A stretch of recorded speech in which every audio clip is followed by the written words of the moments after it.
Without you, I spread my wings to the heavens. But where did you go when I was down and I needed you most, yeah? It was long days and long nights, battling with demons, so tired from the fights, yeah. I was struggling to make ends meet, thought I had you on my team, now the feeling's bittersweet, cause I look back now, and it looks different. I was trying to win for us, but you had a different mission. Just listen, I fought hard every day. You gave away someone who would follow you into the grave. Where did you go when I was down and I needed you most, yeah? Where did you go when I was alone, just looking for hope, yeah? I worked on myself, learned a few lessons. Without you, I spread my wings to the heavens. But where did you go when I was down and I needed you most, yeah? Life's looking good now, cut out the negative. It stays away if you make sure not to let it in. A different purpose, I'm a different person. I've been working on myself, built a new version. The best revenge is having success, so what's next? Goddamn, I've been feeling real blessed to be alive, to be in this life. I got a new chance to move on and thrive. So I'll stay strong, I'll live life, I'll be wrong, I'll be right. I'll work hard, see new sights. I'll look deep, yeah, inside. And I'll never look back with any regret. I always tried, always did my best. Pass or fail, at least I took the test. Now I'm just ready for what's next. Let's go! Where did you go when I was down and I needed you most, yeah? Where did you go when I was alone, just looking for hope, yeah? I worked on myself, learned a few lessons. Without you, I spread my wings to the heavens.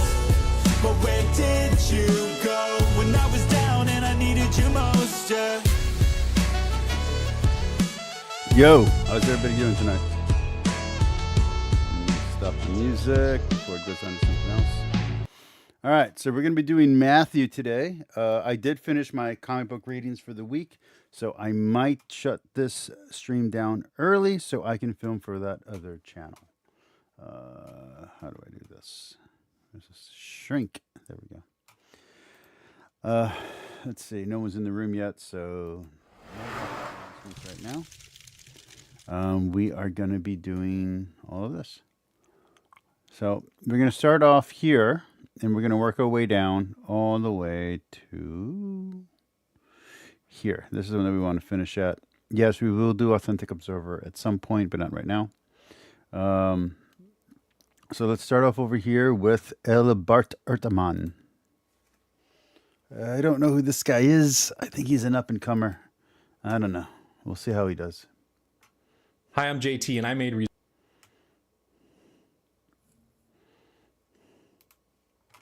I think he's one of those internet But when he does that people. in Matthew, Hi, I'm JT, and I made Result Hunter. Ugh, I hate commercials.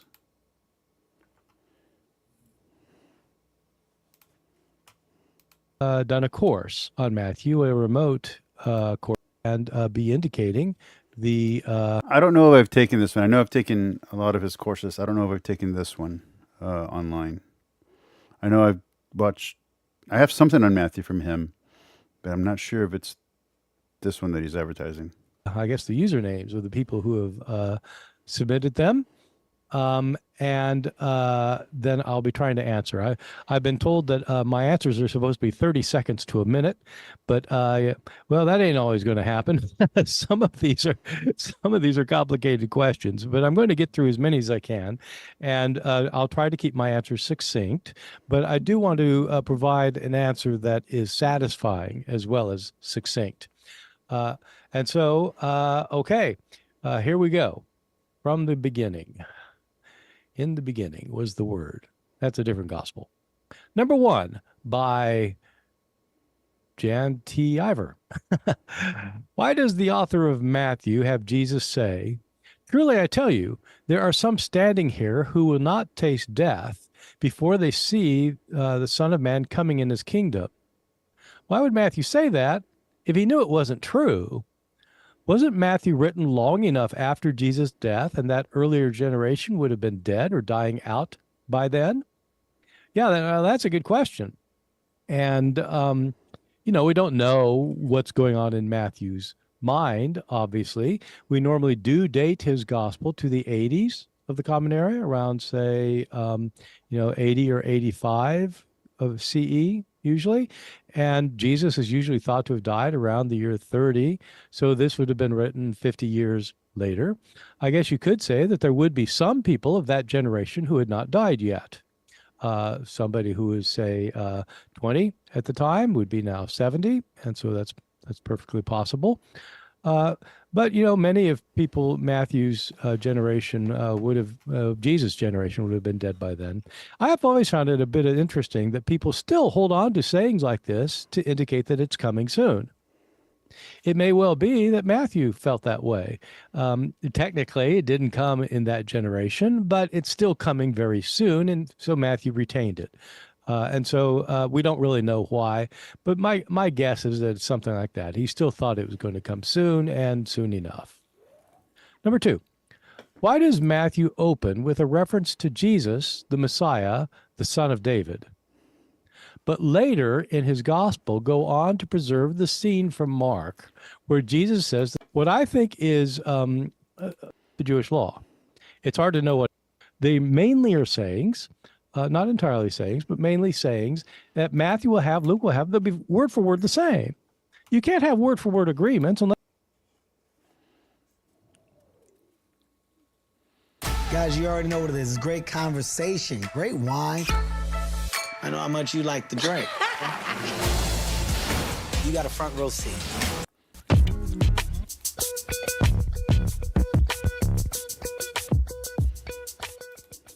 Well, hello everybody. Welcome to another video on History Vibe Podcast. Today I'm joined by Professor Bartram, and we're going to be talking about his course titled "Did Matthew, Mark, Luke, and John Actually?" I write like Matthew, this Mark, guy, Luke, but he and John?" talks so slow. He makes me sound like I talk fast. So, without getting into the weeds of what that's about, because I think it's obvious, let me just ask this question: did Matthew, Mark, Luke, and John actually write Matthew, Mark, Luke, and John? There we go. That's the question that we wanted. Yeah, well, we don't know who the authors were. I mean, maybe they were named Matthew, Mark, Luke, and John, but So there we go. Declarative statement. We do not know who the authors were. they're attributed to the disciples, Matthew, the beloved disciple, and I'm sorry, start over there. Matthew, the tax collector, and John, the beloved disciple, and then Mark, who's supposed to be the kind of secretary for Peter, and Luke, who's the companion of Paul. And so you get 2 eyewitnesses, disciples, and 2 of the people closest to 2 most important apostles. And so what I try to argue in the course is that that those ascriptions come about much later. The authors don't claim to be these people. The authors write anonymously. And these ascriptions don't start showing up for about 100 years. And there's really good reason for thinking these books were not written by those particular authors. So the attributions and descriptions don't start appearing until about 100 years afterwards, according to the scholarly account, which is different than the traditional account. And there's reasons, according to scholarly accounting or scholarly reasoning, thinking, that opinion, to not believe that any of these authors, any of the attributions are actually the original authors' names, at least in written form. The early church come to the conclusion that those authors are the people that wrote the Gospels then? Well, it's different for each case. So the situation was that there were a number of Gospels in circulation, some of them claiming to be written by apostles. And we have some of these other ones, like the Gospel of Peter, for example, was floating around in the 2nd century and claiming to be written by Peter, and Gospel of Thomas. And, we have these other Gospels, but these 4 were anonymous. The authors don't tell us who they were, but they're the earliest surviving Gospels we have. So they may well have been the earliest Gospels or among the earliest Gospels, and they were widely seen as acceptable and authoritative accounts. But when you have multiple options in front of you of Gospels to rely on, you certainly want Gospels about Jesus to be written by authorities. And so if they're anonymous, you don't know if this author's an authority or not. And so they ended up ascribing them to these people who would be widely accepted as authorities to help, to help promote their authority within the communities. And so there are different reasons for each one of them. They had, we have to kind of we have to infer what the reasons were, because nobody wrote down, why do I think John wrote this? But it's pretty, when you start looking at it, it becomes pretty clear in most cases why it is.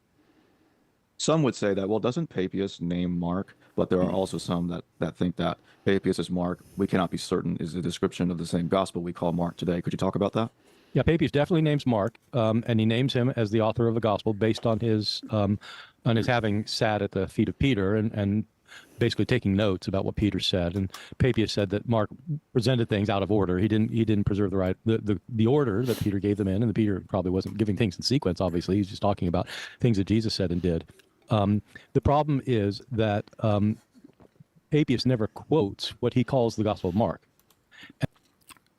So there's like two different ancient authors that are relevant that I've just never read. One of them is Papias, and I'm not interested in reading. I want to be very clear.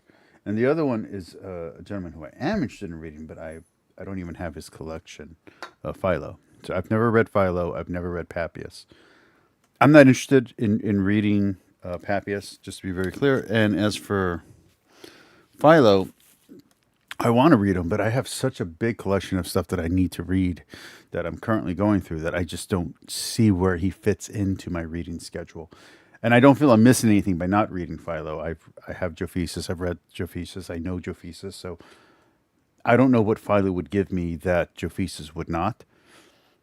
Again, I don't read original languages. I'm reading translations anyway. I can read a summary of Philo on Wiki. So if anyone knows why, if anyone knows a reason why I should add Philo into my collection, into my TBR, which is well over 300 books left in my TBR. So if I should even add one other book to it, why should it be Philo? Let me know in the comments, in the chat, wherever. And so we don't know if he's referring to our Gospel of Mark or not. The reason that's an issue is because there were a number of gospels circulating in the names of different people. And so the fact that somebody calls something Mark doesn't mean that it's the one that 100 years later or so people were calling Mark, that we call Mark. And that's a case, for example, with the Gospel of Peter. In the in Justin Martyr in the year 150, he refers to one of the memoirs of the apostles, and he calls it the one of Peter. And today, so in my mind, when I read that, I think of the letter of Peter, or Peter's epistle. So that's what I think of when I see that. scholars refuse to think that he's talking about our Gospel of Peter. He must be talking about our Mark, because they can't believe that Justin would think that the Gospel of Peter was an authority. So all I'm saying is the fact you call something by a name doesn't mean you're talking about our book, and you don't know unless you quote our book. And when do the Gospels start receiving their titles? Well, so Papias does mention a Mark, but he doesn't quote it. He also mentions a gospel written by Matthew. And in that case, it seems pretty clear to me he's not talking about our Matthew, because he says that it's a collection of the sayings of Jesus that were written in Hebrew. And Which sounds like Q. we do have collections of sayings of Jesus, like the Gospel of Thomas, and maybe the Q source was a collection of sayings of Jesus, but Matthew's not a collection of sayings. It's a narrative with sayings in it, of course, and it wasn't written in Hebrew. So in that case, it looks like he's not talking about our Matthew, which is one reason for thinking maybe he's not talking about our Mark. So after that, If you want to go back to a Hebrew source, which I don't know any of the current scholarship that I'm reading. I'm reading ancient books and I'm reading current scholarship. I try to balance it out. I don't know any of the current scholarship that's making this claim, to be clear. But if you want to wildly speculate, Q could be a Hebrew source. And once the better, more well-defined, more popular, more refined, more theologically refined Gospels came out, you just didn't need the sayings of Jesus because all the sayings are there in these synoptic Gospels. So you don't even need this other Hebrew source that you can't even read because you're not Hebrew. So in theory, Q just falls out of popularity, falls out of use. And if it's in ancient times, you don't have publishers. So if someone's not manually rewriting it down all the time, it disappears. It becomes irrelevant, and copies get destroyed, get lost, age, disintegrate, just like paper does. So that would be my wildly unresearched speculation on what happened to Q. is that if Q existed, it could be the Hebrew source that everybody is theoretically looking for, and it fell out of use. You didn't need it because you were now speaking Greek, and then later Latin. Papias is writing maybe around the year 130 of the Common Era or so. There's an argument from Metatron that I want to do. If we get through enough of these videos tonight, I'll look for it, where he's talking that maybe Jesus spoke Latin. And I like that idea. And I know I brought it up after I watched the video, but I like that idea. Because I've always argued that Jesus would have spoken the common tongue of wherever he's at. So if you want to assume that Hebrew was the common tongue, or Aramaic was the common tongue of the Hebrew people at that time, that's a fair theory that almost everybody agrees with. But you could make the argument that Jesus spoke Greek or understood Greek, because Greek is, common and on that side of the empire. But even more common would be the vulgar tongue. So if Greek is the language of the elites, well, then Latin is the common tongue that would have been spoken by everyone.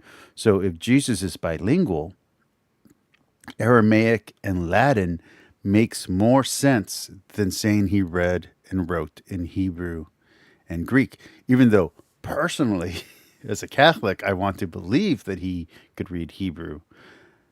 It doesn't have to work that way. It could have been Latin and Greek. Latin and Greek. It could have been Latin and Aramaic. That is totally plausible. It is plausible that Jesus read and spoke Aramaic, or spoke Aramaic, and maybe could read or write some Latin. It's possible. I don't know. What were the street? Someone who's actually knows this. What were the street signs and the advertisement signs in ancient Israel at the time of Palestine? Was it in Hebrew? Was it in Aramaic? Or was it in Latin? Because if it was in Latin, it would make sense that Jesus could speak some Latin. And it would make more sense than Greek. Now, if it was in Greek, it makes sense that it was Greek, right? So I'm very curious as to what was the signage at that time, like when they had to look at a street sign or they had to go to a place. What were the coin? What was the printing on the coins? Were they Latin? Like when he says, "What does the coin say?" and he said, "Well, it says Caesar, right?" Or what's the image on it? Caesar. So is it a Latin printed coin, or is it a Hebrew printed coin, or is it a Greek language? You know what I mean? Like that tells you a lot about what the day-to-day language is. So, that would be maybe 60 years after Mark was written, or 30 years after John was written. After that, there's no names attached to any of these. They get quoted by authors who just don't tell us who wrote, by authors who don't say who wrote these books. Justin Martyr is kind of a famous case where he talks about memoirs of the apostles, and he clearly knows Matthew, Mark, and Luke, and probably John, but he never says who wrote. I don't like the idea of 150 or even 175 being a late date. To me, that's not late. Them, never calls it John or anything like that. It's not until Irenaeus, around the year 180 or 185, Irenaeus was a church father who wrote a 5-volume work against heresies, and in it he says that there are heretics who use only one gospel or another, and so they have a skewed view because they don't use all the gospels. And there. But Origen has these commentaries. When is Origen writing? When's Origen writing his stuff? Because if Origen's writing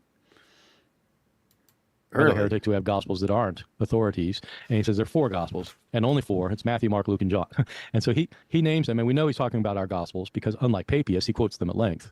And so Irenaeus is probably the first. There's also about the same time, around 185. It's kind of a little bit harder to date, but we have a list of the books that an author thought was in the New Testament. It's an anonymous list, and it's fragmentary. We don't have the whole thing. We just have a fragment of it. It's called the Muratorian fragment, and it begins in the middle of a sentence talking about some gospel or other, and then it says the third gospel is Luke. Building your business website, but need a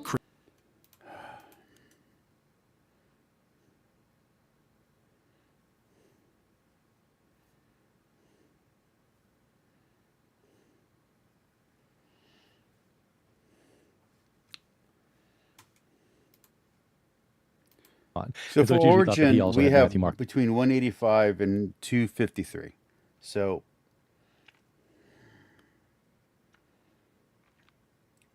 I don't know. I kind of don't want to give too much credit to Irenaeus. I don't know. Maybe I'm being biased here. Luke and John, although we don't have the Hey, section Lisa. of his list that mentioned Matthew and Mark. Do you think that Irenaeus is the one that came up with the names of the Gospels, or is he getting that from an earlier tradition that we don't exactly know about in its entirety? Well, it's a little bit hard to know what the situation is historically because it's all we've got, all out of the blue. Irenaeus talks about Matthew, Mark, Luke, and John, and it looks to me like he's probably basing this on what people knew in his community. In my in some of my writings, I've argued that what's really going on is that there was that these gospels started out circulating independently of each other. So when whoever wrote Matthew, wasn't putting his book in a collection of gospels with 3 others or with any others. It was circulating, being copied as this gospel that didn't have a title on there, didn't have a name attached to it. Same with Mark, same with Luke, same with John. But eventually, churches started collecting these various ones that they thought were authoritative. And some churches thought the Gospel of Thomas was authoritative, or the Gospel of Peter was authoritative, and some thought John was authoritative. But sometimes they think, well, actually, these 2 are authoritative, or these 3. And what I think happened was that in the city of Rome, in the second half of the 2nd century, there was an addition of what the Roman Church thought were the authoritative Gospels. This happened sometime after Justin, who was writing in Rome around the year 150, and sometime before Irenaeus, who had spent a good bit of time in Rome before becoming bishop in Gaul, in Lyon. Sometime before, there was a collection of the 4, and that probably named them. The name. I would say the names have to be settled between 100 and 150. 175 max, but I wouldn't be comfortable going above 160. Just to be very blunt, 165. Name them so you would know, well, which one is this? You got 4 in this manuscript. Which one is this? And this manuscript, I think, or some authority said, okay, this one's Mark's, this one's John's, this is Luke, etc. And so I think Irenaeus probably picked that up in Rome, and it happened. Would have had to happen sometime after Justin and before him. So sometime during that 35-year period. It seems to me, based on what the early church fathers have to say about this, that the attribution of Matthean authorship to the Gospel of Matthew has a complex history, especially with it being often confused with the Hebrew Gospel of Matthew, or Hebrew Matthew, or the Hebrew. Some hydration,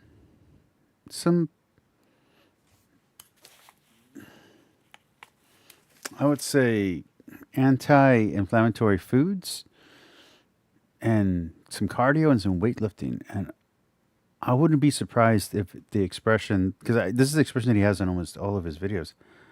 I wouldn't be surprised if that would like healthy up. You know what I mean? Maybe even like some tanning, like just 5 minutes to 10 minutes a day of sunlight with no SPF, just 5 to 10 minutes, nothing longer than that. You don't want to cook.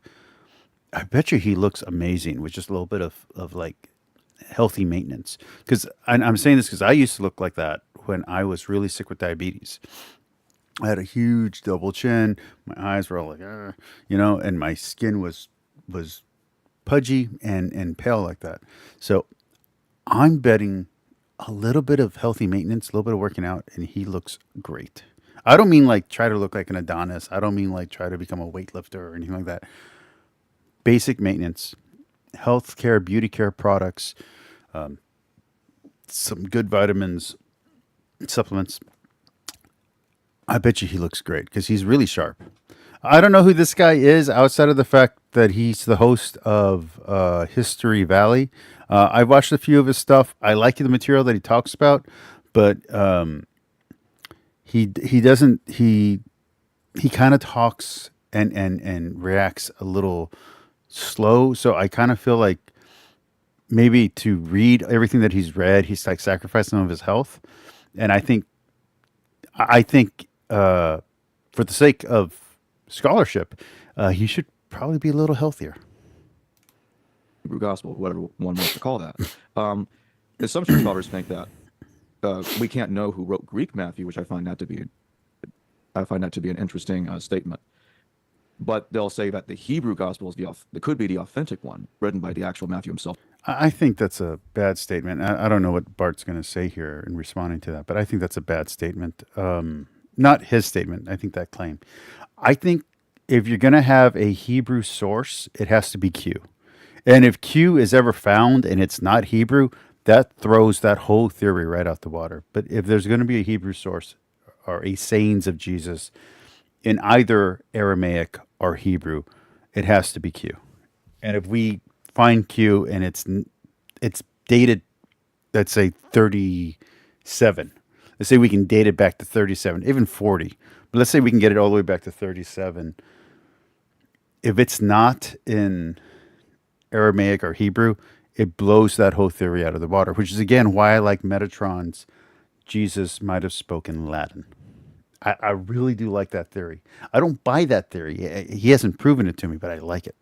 What do you make of that? It solves a lot of Yeah, problems. so it gets really confusing when you dig down into what the church fathers have to say about Matthew and Hebrew Matthew and the other gospels that are that go by other names. So that, for example, there's a gospel, the Nazarenes, that some people think was the gospel of Matthew, or the gospel of the Ebionites, and they have these various gospels. And when you read some of the church fathers, they themselves are confused. Jerome is kind of famous this way. He's in the early 5th century. He talks about various ones of these gospels. Well, if you read the church fathers, you'll find that they don't do a lot of Matthew said this guy said that. Instead, they'll say, it depends on the translation, but it'll word something like, and somewhere Jesus says, and somewhere Paul said, or the apostle said, and then it'll quote a passage in the Bible. Now we, thanks to innovations near the medieval period, we can go verse and chapter and verse and find exactly the expression that they're using. But they literally, when you're reading the translations, it says, somewhere in the Bible, somewhere in the gospel, somewhere in the scripture, it says, somewhere Jesus said. It doesn't give you an exact point. It just gives you a general, broad, somewhere it is said, somewhere in the scripture said, or as the Holy Scriptures say, or as the apostle said. And it doesn't say the apostle's name. That's the other thing that's really trippy. It doesn't say Matthew said, or John said, or Paul said. No, it's either attributed to Jesus or it's the apostle. The apostle said. So that's something to think about. Again, I'm reading translations. I don't know, maybe in the original that it says a name, but as far as the translations that I have go, none of them give a name. None of them give this is from this book or this from this author. It's the apostle or the scripture or the gospel or Jesus. Like, it's just as Jesus said. And when you as Jesus somewhere said. Analyze his comments, it's clear that he's getting them mixed up in his own head. So nobody knows. But my guess is what happened is that Papias was the first to say that there was a gospel by the disciple Matthew in Hebrew that was a collection of the sayings of Jesus, and people then jumped on that idea and said, well, so Matthew wrote a gospel, and since he was a Jew living in Israel, he would have written Aramaic, and sometimes in antiquity they use the word Hebrew for any Semitic language, and so when they say Hebrew, they probably mean Aramaic, because Hebrew by this time wasn't really widely used. It was the language of the Hebrew Bible, but it wasn't like the spoken language anymore. And that's again, I'm not getting this from Bart. I've read and listened and watched a lot of his stuff, but I'm not getting this from him. That was the comment I was going to follow up with, which was they sometimes say Hebrew to mean a lot of different languages. Or they sometimes will say Jewish to mean a lot of different cultures. So Jew doesn't mean Jew. And in Hebrew doesn't just mean Jew. And Hebrew doesn't just mean Hebrew. Like Rome doesn't just mean people from Rome. It has this like broader scope. They speak in much larger generalities, which is somewhat uncomfortable for us today because we're more specific now thanks to training in primary school and in high school and in college. We're taught to be much more specific, but that's not how they wrote in ancient times. They would speak broadly and make a lot of assumptions, and that was considered truthful. That wasn't a lie. That wasn't miscommunication. That was nothing negative. These were just how you would talk. The Jews did this. The Scythians did that. Like the actual Scythians, or like the people just a little bit south from there, maybe a different country. So like it's very broad in how they talk. But Aramaic is very xenophobic as well. Closely related. So it probably means that Matthew wrote an Aramaic gospel, and then people started identifying different gospels with that Matthew. And our Gospel of Matthew is named that because of this tradition that Matthew wrote a gospel, and it's probably this one. The reasons for thinking it's this one are really kind of peculiar, because there's nothing in the Gospel of Matthew that would ever make you think that somebody named Matthew wrote it. Especially because there's a passage in chapter 9 where Matthew, the tax collector, gets called by Jesus to be his follower. And all people need to do is read that thing, just like Matthew 9, verses 9 through 11 or something. This does not seem to be the author talking about himself. And so it seems weird that you would think that is showing who the author is. It's just about this guy Matthew gets called. Stop asking. There's a theory, and I don't know if it's Bart that I got this from, but there's a theory that I've read in one or two places that thinks the attributions come not from them thinking that's the author, but from naming conventions. So let's say you're writing a book about Barney, and you're writing another book about Winnie the Pooh, and you're writing another book about Bugs Bunny. But this is not by them. This is not anything like that. These are characters that show up in the story, but the story doesn't have a title. So you say, hey, the Bugs Bunny story. Hey, the Barney story. The main character are not any of these characters. It's the same main character in all three. So for us, it's Jesus, but it could be Spider-Man or someone else. But you can't say the Spider-Man story because all three of them are about Spider-Man. So you can say, well, the Elmer Fudd one, the Bugs Bunny one, the Barney one. And then that naming convention for picking the manuscript ends up becoming the gospel of, that kind of thing. So, and we do this today. Like, one of people's least favorite Batman runs, they call it Bunny Batman or Batman Bunny. That's not the name of it. Right now, the Batman Who Lifts, that's not the name of it. It's Absolute Batman, but you can say the Batman Who Lifts, and everybody who likes comics gets exactly what version of Batman you're talking about, what universe it's from, everything. They get all the context they need just by this one referential joke, by this one pun. And that's what could have been happening here. And I like that theory. Apostle, and so they attributed it to Matthew. Besides from the confusing story about who wrote the Gospel of Matthew, are there any church fathers or anyone that we know of that questioned the authorship of the Gospels? Yeah, there are some. I mean, even into the 5th century, the church father, the very famous theologian Saint Augustine, had an opponent Faustus, who doubted the authorship of these books. But by and large, I mean, I think the deal is that these books were just accepted, and they were accepted as Matthew, Mark, Luke, and John, because once somebody identified them, Irenaeus does it in his writing, but I think, as I said, I think it might have been happening. It happened in Rome at some point. The word spread, and it's just there's no reason not to accept Matthew, Mark, Luke, and John, and so people just started calling them Matthew, Mark, Luke, and John. So there wasn't that much dispute. Like I said, I think these might have just been ways to reference it. There's just might have just been book titles, naming conventions, and it eventually became authorship. Shorthand, confusion, conflation, who knows? And the authorship could be tied to the tradition that it was from, so it really could be from a Matthean school, it really could be from a Johannian school. That's fine. And the school could be tied to the true oral tradition of Matthew, Mark, Luke, and John. That's all plausible, but understand that each new variant lessens the probability. That doesn't mean that it's not true. That doesn't mean that it's not possible.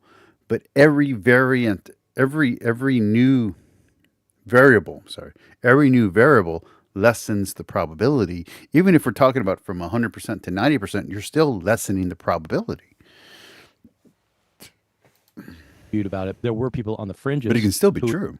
Sometimes remember that it is possible for many improbable things to happen. So even if it's improbable, that doesn't mean it's not true. It just makes it real hard to prove. Question one or the other, but by and large, it wasn't much of a debated point. Okay, well, let's move on to. That, well, don't the early manuscripts of the Gospels still seem to often name the Gospels Mark, Matthew, Luke, and John? And if so, how does one really know that they were originally anonymous? Well, they are anonymous because there's when you actually start with Matthew chapter 1, verse 1, and read to the end, Matthew 28, verse 20, the author doesn't say who he is. So what this argument is that you're referring to is it's an interesting argument, is that as soon as manuscripts start having titles in them, they have the names of these people on them. They don't have other names. They have these names, and so Matthew is called Katamatayon. And that's important to note. So no one's ever said, let's word it better. There's no proof that anyone's ever attributed these to anyone else. So let's say that as well. Which in Greek means according to Matthew. And it's absolutely true. That's absolutely the case, and nobody disputes that. It's absolutely true. Is that evidence that it was originally called Matthew and that was the original title? I think the answer to that has to be absolutely no. Whoever wrote this book did not call his book according to Matthew. I'm writing a book right now on the ethics of. Think of the movie Edge of Tomorrow. That wasn't the original name of the movie, and there was like 2 or 3 different titles. The movie had a terrible title to it. So the movie name that it is now is not its original title, but everybody knows it by its new movie name. So I think it was originally Live, Die, Repeat or something like that. So the fact that everybody knows it as a certain title doesn't mean that that's the original title. That's all that he's saying. But the way that he says it sounds so authoritative that it sounds offensive to a lot of Christians' ears. Relax. That's my answer. Of Jesus in relationship to the Greek and Roman moral philosophy. And I will not be calling the book, I will not give the title of the book according to Bart. That's not the title. If somebody like somehow the front page, the title page gets ripped off and somebody's looking at it, what's this? Oh yeah, that's that book that Bart wrote. It's according to Bart. They might do that. They identify it as mine, but it's not what the author says. And so these titles aren't titles. They're ascriptions. That's an important difference. There's a difference. I agree. Hold on. Don't play anything yet. Okay, there we go. We're fine. For more debates, updates, and bonus content, sign up at thebigconversation.show. The Gospel of Luke begins by, the author says, that there were many people who before him had written an account of the things Jesus said and did, and I think he's probably right. And he says that that these accounts came down from eyewitnesses and ministers of the word. And so, in other words, they're accounts based on stories that people had passed along orally before somebody wrote them down. And Luke at least is acknowledging that there were people before him and presumably before the others as well. So the ultimate answer is that the stories go back to something that happened in the life of Jesus. People told the stories for a number of years. There's nothing controversial about that. In the book of Acts, people are telling stories the whole time without writing them down. They're just telling the stories that they've heard. And so my view is a fairly standard view, which is that the stories were in circulation for many years before the gospel writers produced their accounts. Jesus and his disciples, of course, were Aramaic speakers in Galilee, a rural part of Galilee. And again, I don't have any problem with what Bart Ehrman is saying. I agree, they spoke Aramaic. I like the idea that as a second language, Jesus spoke Latin. I like the idea. But scholarly consensus, Aramaic. And Bible consensus, Aramaic. Those are written in Greek. And so these are accounts that have. So most people will argue that Jesus spoke Aramaic and Hebrew, or at least could read Hebrew, because Jewish people had to recite certain passages and be able to read certain things. And there's even a part in the Bible where he's reading from the Bible. So if he's reading Hebrew, he has to be reading Hebrew. But questions of authenticity, and all that kind of stuff aside, it is possible to have been doing Aramaic and Latin. Again, Aramaic and Hebrew makes more sense. Aramaic and Greek, plausible. Aramaic and Latin, rare theory, but still interesting. were originally passed around probably in the native language of Palestine, but then are later written some decades later by Greek-speaking Christians. And so ultimately they go back to oral traditions, and before the oral traditions, there were events that happened that these traditions are based on. Okay. And when it comes to the four that we typically have in our New Testaments, what do you say about exactly when we're likely which would you say is the first? How long after the events of Jesus' life would you estimate that it was written, and what do we make of Well, them? I don't have an unusual dating of this. I mean, I basically follow the mainstream scholarly line, which is that Mark is probably the first gospel written sometime around the year 70 or so, probably. Which would put it about 40 years or so about 40 after years the life after of Jesus. And it's our first account that we have. There were probably ones earlier, but we don't have them.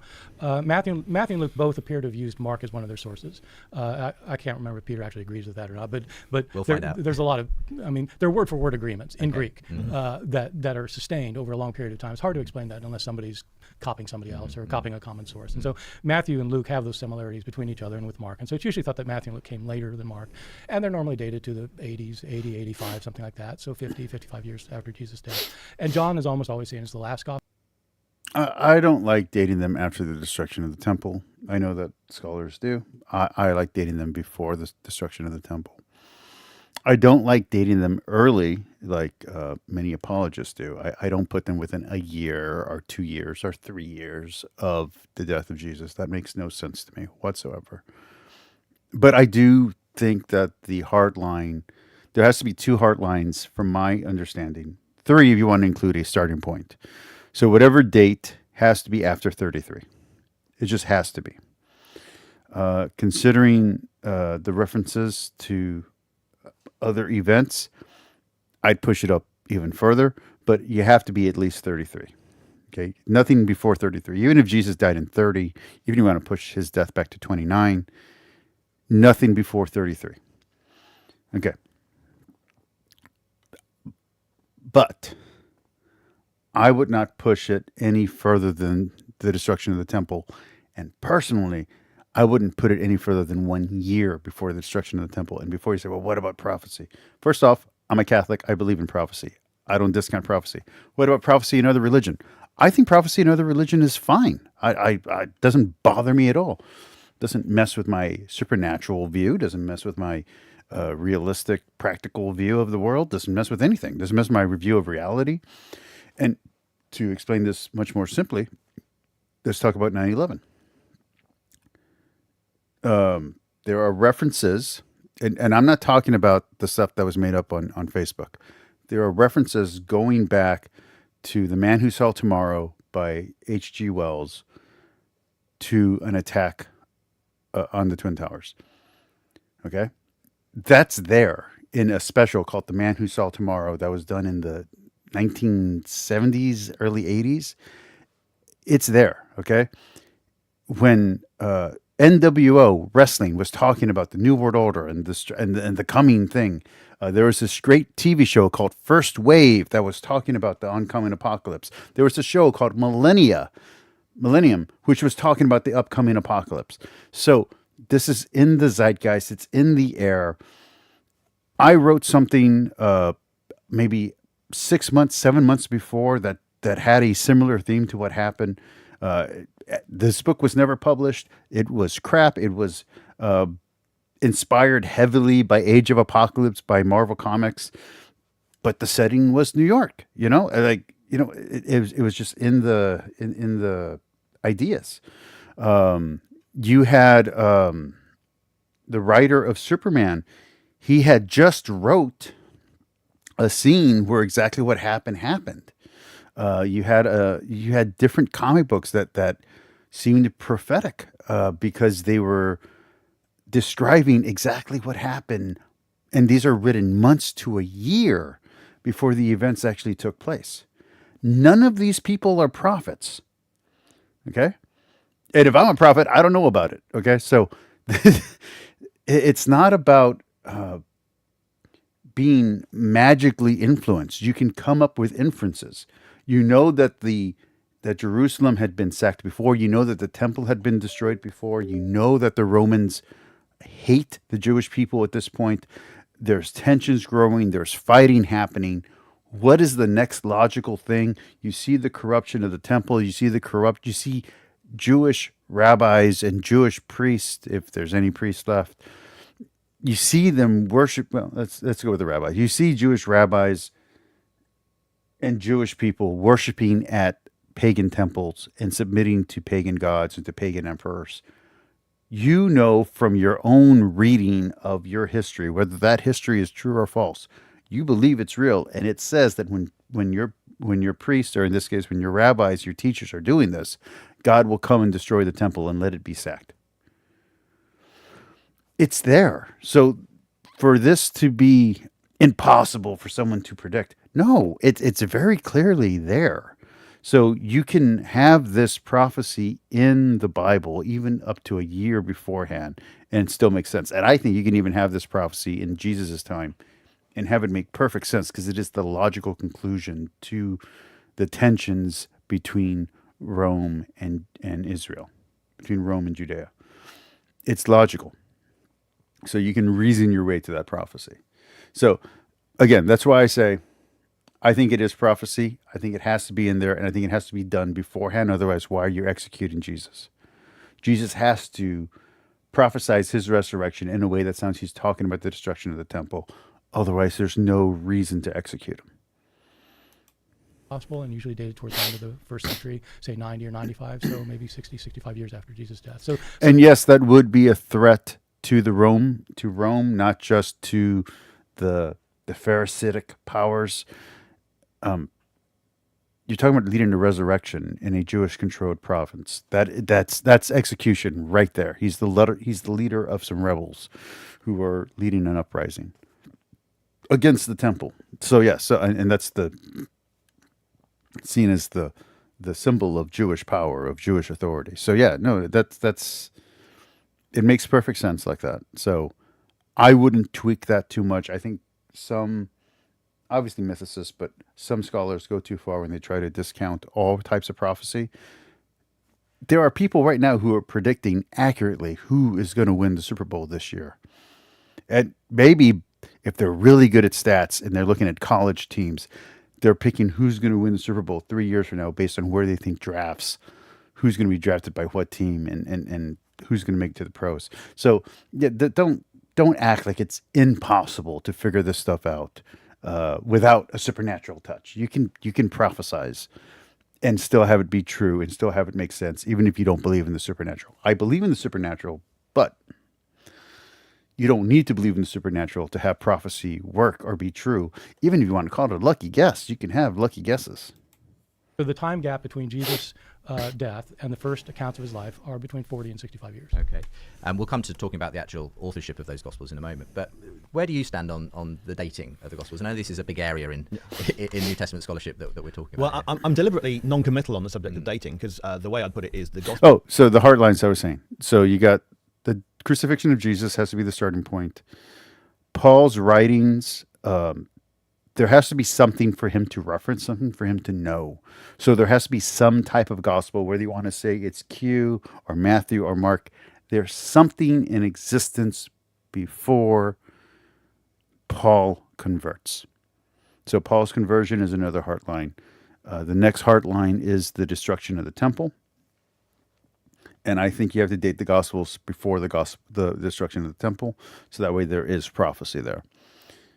Lastly, the very last heart line, something you cannot date the Gospels after, is going to be the Church Fathers' references to the Gospel.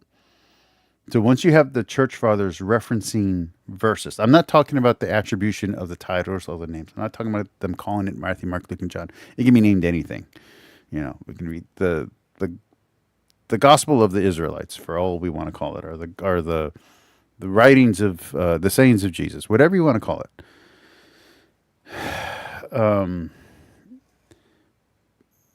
That has to be in existence. The verses themselves have to be in existence for the Church Fathers to reference. And I would argue Clement of Rome is going to be that hard line. So whenever Clement of Rome is writing, you can't go beyond that. Because you have to, I mean, A, Pope, but B, you have that, and you have the Didache. You can't, you got to have the Gospels before the Didache. Well, you got to have at least Paul's writings before the Didache, but you got to have the Gospels before Clement. You got to have the Gospels before Irenaeus. You definitely can't break 200. If you break 200, you've gone way too far. So yeah, Gospels don't come with. I would say 150 max, 152 max for the latest date you can give to any of the biblical writings. Come with names on the versions that we have. So anyway. you know, if we just start with Matthew, Mark, Luke, and John, and there are no, there aren't early manuscripts without those names on, and I don't think it's likely that 4 Gospels were each composed anonymously and then got these names on. We can have some discussion about that because I think we're going to differ. So then you ask yourself the question, say with Mark and Luke, if it weren't for the Gospels of Mark and Luke, the names Mark and Luke would be sort of nobodies. So I can't see a reason for people to stick those names on unless those are authentic. And then the time scale for the Gospels has to be the time scale of people who can do the things that Mark and Luke did. Luke is portrayed as a companion of Paul. So I'm not going to be putting it late in the first century. I'm going to be putting it somewhat earlier. With Matthew and John, again, we can't say the dates, but if these are people who were disciples of Jesus, then it's going to have to be plausibly within a lifetime of people who could be disciples of Jesus around the year 30. So those are the way I would look at it. But then I'd also say, let's look at the internal signs within the Gospels, and you start saying, what's the level of familiarity that these people have with the time and place they're writing about? Do they know the geography? Do they, when they just write? And again, right now there's active scholarship against the historical accuracy of Acts. So I don't know where he's going to go with this, but if he's going to say that Luke is the same author as the author of Acts, and they're calling Acts historically inaccurate, that then hurts the credibility of Luke. So if Luke on its own is based on Matthew, then that means that what he got right in his Gospels and what he got wrong in his Act, what he got right is based on Matthew's interpretation. So that makes Matthew more likely to be an apostle. But if Matthew based it on Mark, that means Mark is more likely to be an apostle. But if Mark is a disciple of a apostle, well then the closest direct line is Mark, but it's one step removed from an apostle, which is then one step removed from Jesus. So you're 3 steps away. I think that's how math works. About the Valley of Kidron, say in the Gospel of John, I say, okay, check. They know certain amounts about where things are, when they're starting to use Aramaic words or specialist terms. So the way Luke will talk about, he'll use dry measures and liquid measures, which are very Palestinian. The seer, the core, and the bath, which he uses in chapters 13 and 16. But all that means then is that he has to either be a Palestinian, or he has to be familiar with Palestine, or he could be someone who traded with Palestine. What sort of knowledge does that presuppose? And I think from that you build up a sense of these people either came from the land, and therefore they knew this sort of stuff, or they'd had very detailed conversations with people who were in the land, or they'd followed detailed sources that had been in the land. That's the sort of way I'd look at it. So in other words, I've got a different story from the way Bart puts it, where I think Bart has, rural peasant Aramaic speakers, big sort of gap through some time of transmission to Greek-speaking writers, and I would want to explore the various stages of that, because although I would say rural in one sense, I would say, well, if they're hanging around Capernaum, it's one of the most densely populated, And I was going to say that right now as well, too, which is I live in a small town, but it's also the biggest city in the area that I live in. So small town relative to big cities, but a city relative to the small towns that I'm around. So there's a little bit of relativity in play here as well. So calling people peasants and rural is a little bit, is it diminutive? Diminutive? I don't know, some kind of word that means diminutive. Diminutive. areas. Oh, no, I don't want to play more. Stop. No, stopped it. Okay. Let's go back. Let's go back. Oh, no, I can't go back. No.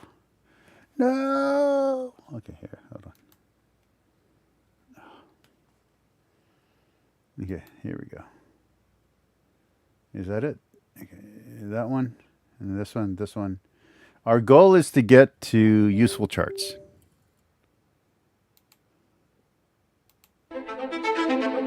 Welcome to Misquoting Jesus. So it's great. It's involved. I thought you were going to say it's an evening class for Sumerians. Wow. Okay.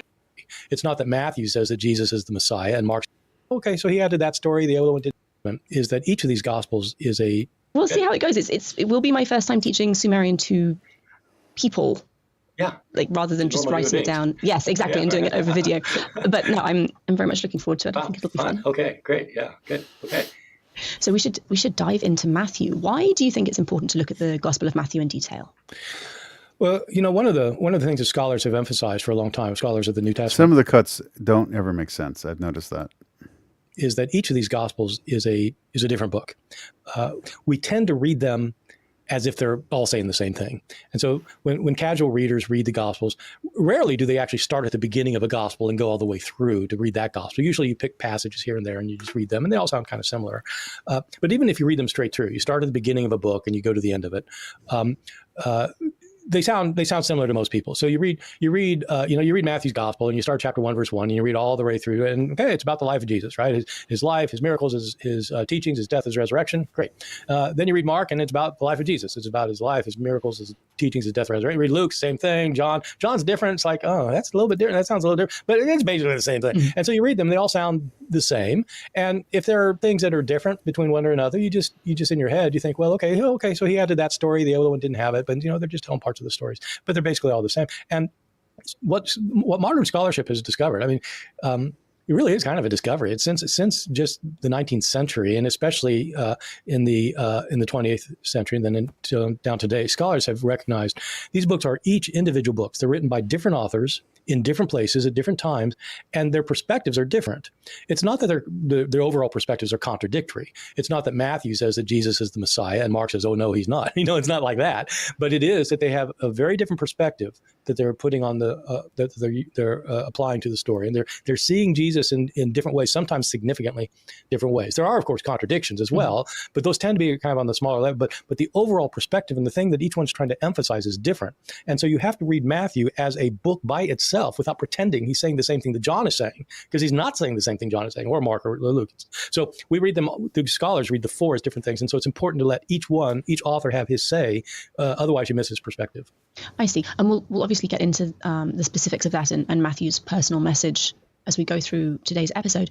I thought we should start with a couple of easier questions. Who wrote the Gospel of Matthew, and if we know when and where it was written? Yeah, good. I'm all for the easy questions, except these are not easy.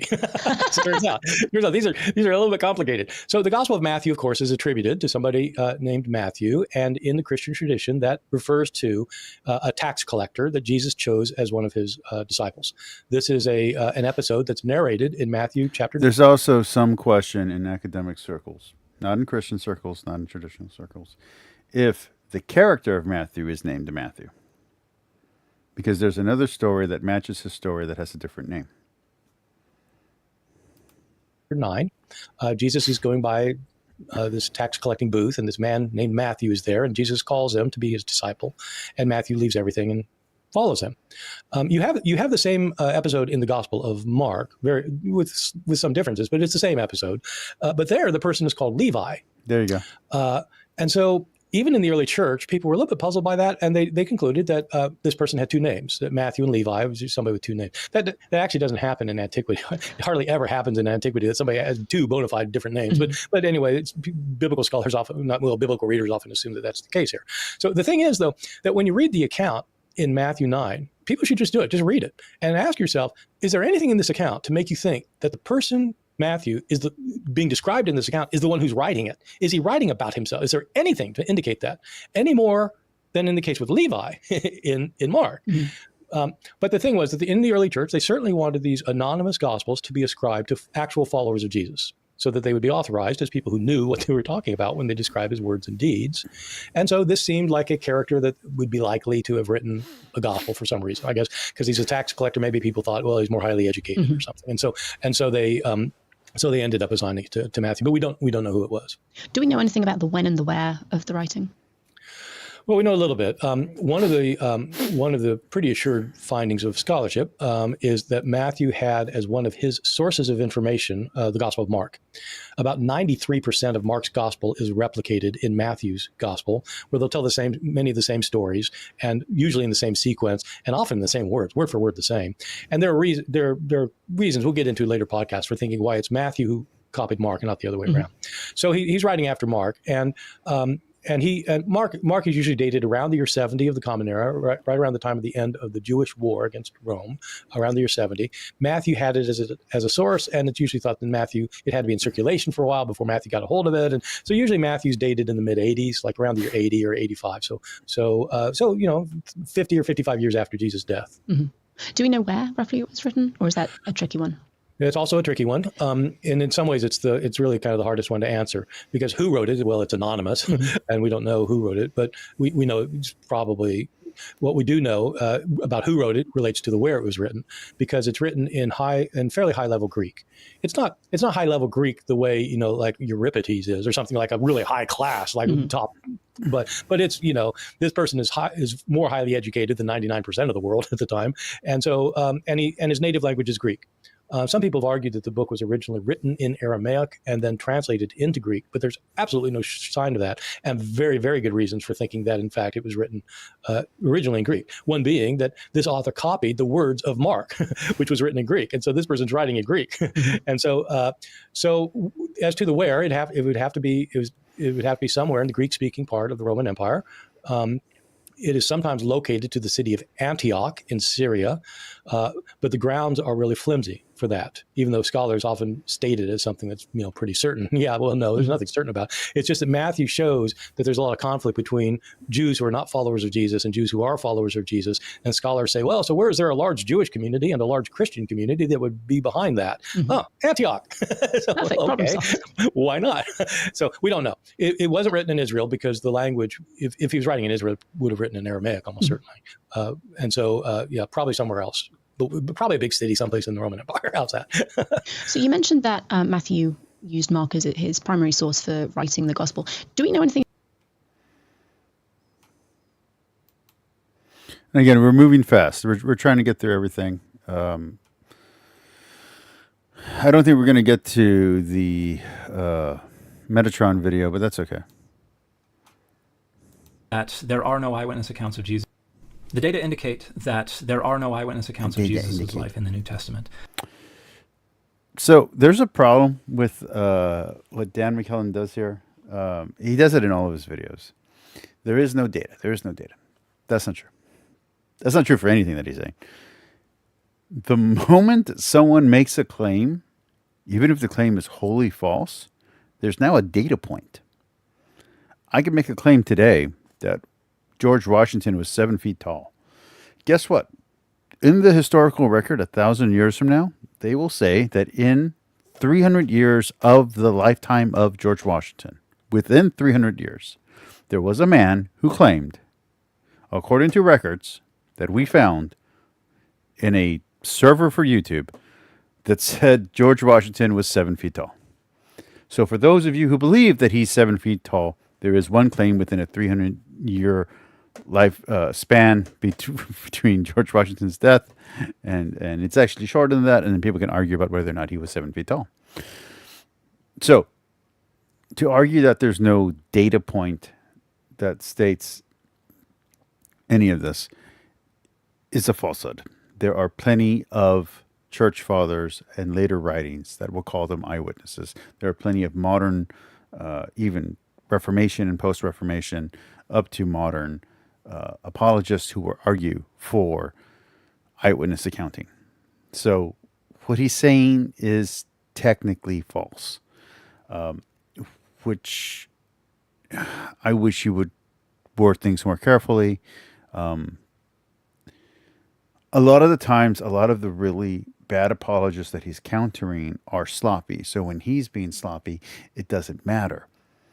But look at the debate that happened between Gavin Ortlund and Trent Horn versus Kip and Joshua Bowman. Now, I love Joshua Bowman. I like Kip Davis. I like them both. I make jokes teasing them on my channel all the time. Even if they don't watch my channel, I still do so. But the reason why Trent Horn and Gavin Ortlund were able to win those conversations isn't simply that they're better at rhetoric and better at debate, is that they're very careful with their words and how they word things. And they're very careful with what counterfactuals they present. They don't present information that hurts their case, even if they know that information exists.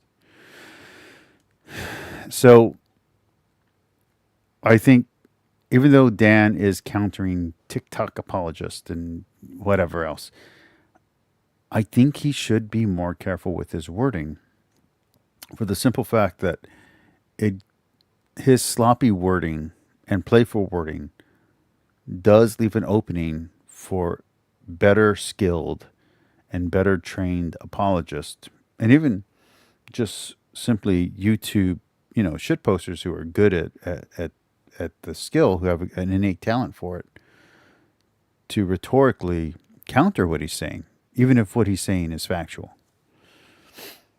Not that I think that everything he's saying is factual, not that I agree with everything that he says, but I'm saying that he should be more careful with his wording, because his sloppy, playful wording does leave him open to counters that wouldn't be counters if he presented his material tighter, with better defenses built into his rhetorical repertoire. The four Gospels were written and originally circulated anonymously, and that traditional authorship was only secondarily assigned toward the end of the 2nd century CE. Hey everybody, I'm Dan McClellan. I'm a scholar of the Bible and religion. And he's also using a throw to authority, even though he probably doesn't think of it as such. And I think I've heard him argue against it, but that's what he's doing. I'm a Bible scholar, blah, blah, blah. I got the degree in the back. The greatest theologians of all time didn't have degrees. Okay, the greatest, the billionaires that you love don't have degrees. So a degree is only worth as much as the person who hires you or the person who references you puts their faith into it. So if you have an uncredited degree, it really doesn't matter.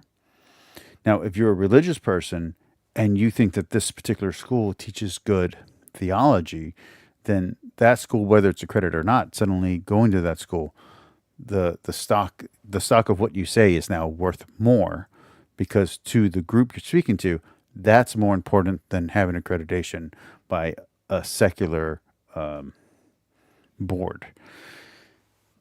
Harvard and Yale are only important schools, Ivy League schools, because people think that if you go there, that means you're smart. If people start saying, they went to Harvard, fuck that. Well, guess what? The value of the education from Harvard is going to go down, and it doesn't matter what courses you took or how good you were at them or how well you performed or how much you paid.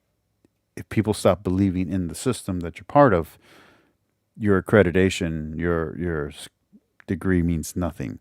And if you do something horrendous enough or make a claim stupid enough, suddenly all your credibility goes right out the window. Even if you're right, you can be completely correct, and a personal flaw can blow up on you and just destroy your credibility to where no one will listen to you, even if you're shouting from the rooftops. It's what is it, Ophelia? No, Persephone. It's Persephone. No, it's not Persephone.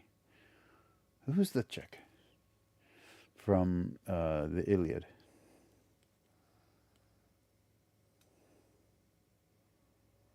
I can't remember her name right now. Sharing is not my own argument, it is the state of the field. And the state of the field acknowledges that a close reading of the Gospels.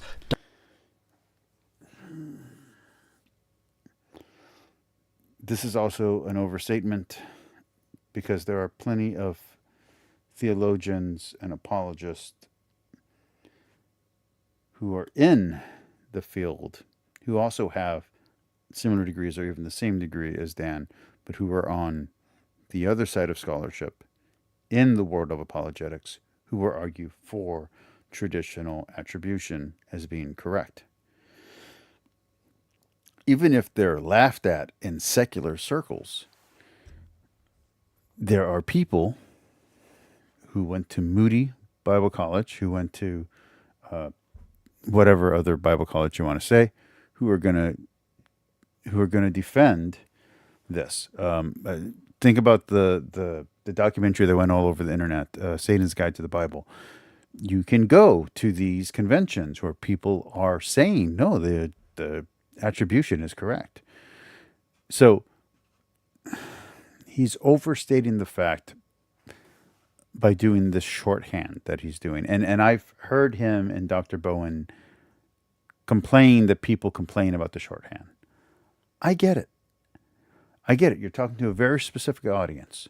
But if you want the information that you're spreading to have an effect and to be effective on people who don't agree with you, you can't use the shorthand. Does not turn up a single first-person claim to being an eyewitness to Jesus' life. The closest thing we have is the second to last verse of the Gospel of John, in which an unnamed group of people asserts that the beloved disciple, who's mentioned throughout the Gospel of John, is the one who testified of these things and who wrote these things. And then that group of people says, and we know that his testimony is true. Now, we don't know who we is, and we don't know where to distinguish what we is writing or edited versus what the beloved disciple ostensibly testified of or wrote. So the only claim to eyewitness status is a second-hand one that was clearly added later to what may have been originally written by the beloved disciple. But there's also significant evidence of editorial change throughout the Gospel of John. So that's not a good case. The data indicate that from the composition of the Gospels... Outside of apologists, I don't know anyone that argues for John being an eyewitness account, because he's giving much later developed theology, which would put him later than the other accounts on that hand alone, on that point alone. All the way up to Irenaeus, writing between 170 and 180 CE. Every last quotation or reference to every verse or every combination of verses from the Gospels treats them anonymously, does not assign authorship at all, much less traditional authorship. And as I said, I was talking about that earlier. So they say, Jesus said, somewhere Jesus said, or somewhere the apostle said. That's the closest you get to, authorial attribution. The closest we get is a claim by a writer named Papias, writing in the second quarter of the 2nd century CE. And Papias says that Matthew wrote a sayings gospel in Hebrew, and it was later translated into Greek. That's not the Gospel of Matthew. It's not a sayings gospel, and it wasn't originally written in Hebrew. Papias also said that... The more I hear that argument, the less I like it. I'd have to actually read what Papias wrote, a good translation of it anyway, to make the argument I'm about to make, but I'm going to make the argument anyway. Let's just assume that what he said is the way that all these gentlemen have worded it. You could call it a sayings gospel and still be talking about a narrative. So, Gilmore Girls, I can call it a dramedy. I can call it a drama. I can call it a comedy. I can call it, it's that show about two girls talking very fast. It's the story about a mother and a daughter. It's the story about a girl or a woman who's in love with a guy who owns a diner. All of these are true. All of these are proper ways to reference this TV show to people who are fans in the audience. So within the in-group, totally get what we're saying. Again, Bunny Batman, Batman Bunny. We get it. The Batman who lifts. We get it. We know exactly where we are. We know we're in absolute. Bunny Batman, we know this is after 0 year, after all of that.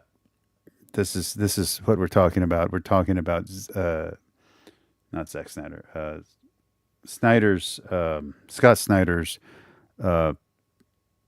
Jim Gordon Batman. You say gay Superboy, you know exactly where. You say Superboy Prime, you know exactly which Superboy we're talking about. You don't need to. The Superboy with the jacket and the sunglasses, like, that's all you need, and you know exactly where you are. So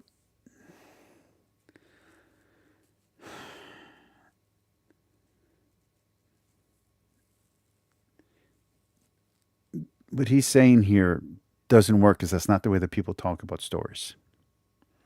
You don't have to get the title of the Three Little Piggies to say straw house. And someone, oh, the story of the straw house. Oh, you mean Three Little Piggies. Like, it's not like there's not a million stories of straw houses, but you know, based on who your audience is, based on the references, you know exactly what you're talking about. So yeah, this is not a great refutation. And again, I'd have to actually read a good translation of Papias and what Papias wrote to know what the broader context here is. But based on what all these gentlemen have said, this is not a good refutation. Mark wrote a gospel as he was traveling around with Peter as his interpreter, but that Mark didn't put everything in the right order. That's not the Gospel of Mark, which agrees with the broad narrative order that is found in the other two synoptic Gospels. So a lot of people point to Papias as an indication that traditional authorship had been assigned in the second quarter of the 2nd century CE. Or, like I said, people think that is a good explanation. So that means that the events in all three synoptic Gospels are out of order, and therefore the events can be moved around as they wish to make a narrative point, because we don't know the actual correct order, because we're all using Mark, and Mark is already out of order. This is simple apologetics, man. But Papias' account simply does not line up with what we have as the Gospels of Matthew and Mark today. Additionally, Papias made a ton of claims, and nobody takes any of them seriously. Most of these claims are preserved by Eusebius, who even says that Papias was kind of a moron that nobody takes seriously. I've read Eusebius twice. I don't remember what he says about Papias, just to be very clear, but I have read Eusebius. Thing that Papias ever said that anyone takes seriously is the claim that Matthew and Mark are the authors of the Gospels of Matthew and Mark. So it's not until Irenaeus, around 170 to 180 CE, that we first get the identification of Matthew, Mark, Luke, and John as the authors of the Gospels of Matthew, Mark, Luke, and John as we have them today. And this identification of these authors most likely follows after the logic of wanting to identify the four canonical Gospels with Jesus' four main disciples after his death: Peter, James, John, and Paul. And there is a logic to trying to identify these four Gospels with the four main disciples. John is a pretty easy one. Let's identify the beloved disciple as John. That is not irrational. That is not unreasonable. That's a pretty short jump to make. Then we got Paul. Paul didn't write any Gospel. Paul wrote his letters. The book of Acts, though, follows Paul's journeys, and it also identifies a traveling companion of Paul named Luke. Well, let's assign Luke authorship of the Gospel of Luke and the book of Acts, and in that way, we cover Paul's base. Then we got the Gospel of Mark, who, according to Papias, was Peter's interpreter and traveled around with Peter and wrote down everything Peter said. Well, if we assign this one Gospel Mark in authorship, we cover Peter's base as well. And this makes better sense than saying, well, this is the Gospel of Peter, because there already was a spurious heretical Gospel of Peter in circulation in the 2nd century CE, and we don't want to confuse people or compete with that Gospel. That leaves one Gospel. It also leaves one other disciple named by Papias, namely Matthew. That remaining Gospel uses the name Matthew for one of the disciples of Jesus, where the other Gospels call him something else. And that disciple has a more prominent role in that Gospel as well. So that covers the final base, which is James, who died too early to have written a Gospel. And so we just shift that responsibility over to Matthew, and in that way we agree with Papias' testimony, even though the descriptions don't line up at all, and we cover the four bases of the four disciples. Nope. They don't want to do that. Let's go back.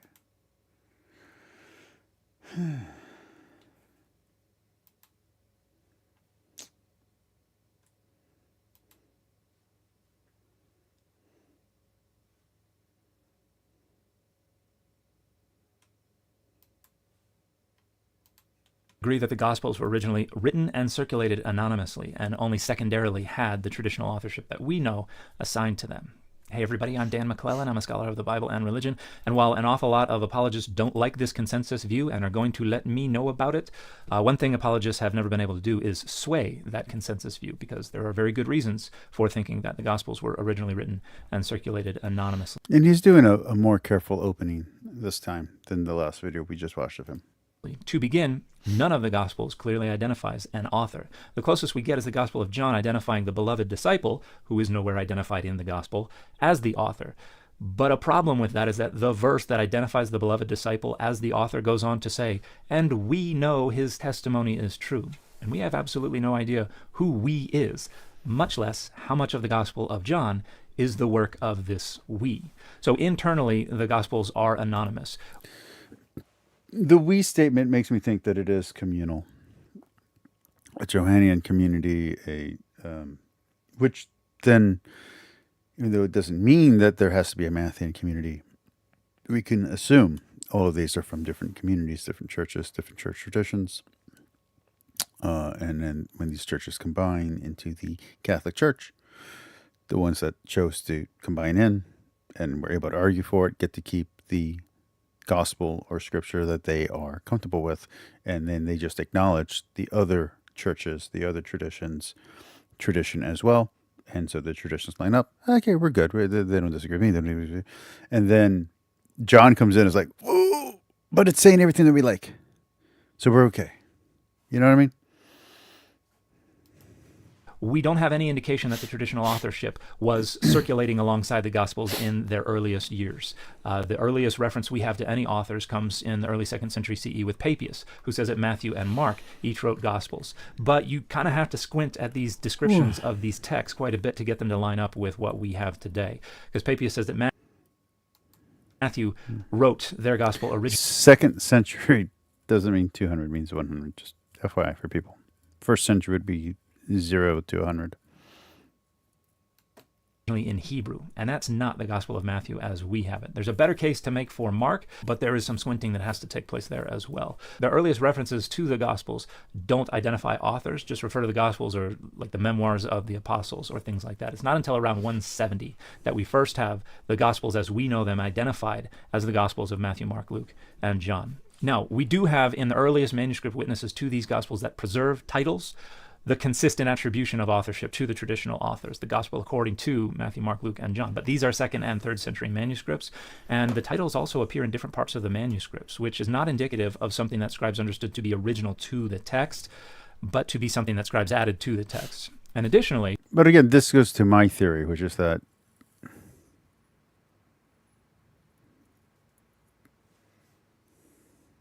geek out loud.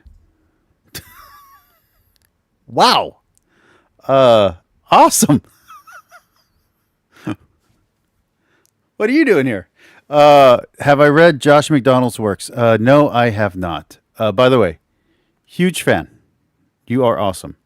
And if you're Steve, I don't know who runs the Geek Out Loud thing anymore. But if you're Steve, you helped me out through a really hard time in my crisis of my faith when I was discerning what faith to go with. So, thank you.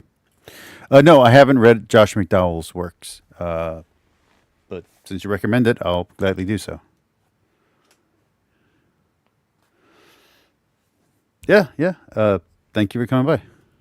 Oh, well, there you go. I'm actually going to... This is only relevant to you and no one else who ever watches my stream. But I'm actually going to, when I finish this one, going to go to another channel of mine and do a review of the Absolute Batman and Absolute #1 for the All-In issue. Anyway, continuing on. If you're writing a gospel and no other gospels are in circulation, you don't add the title, the gospel according to me.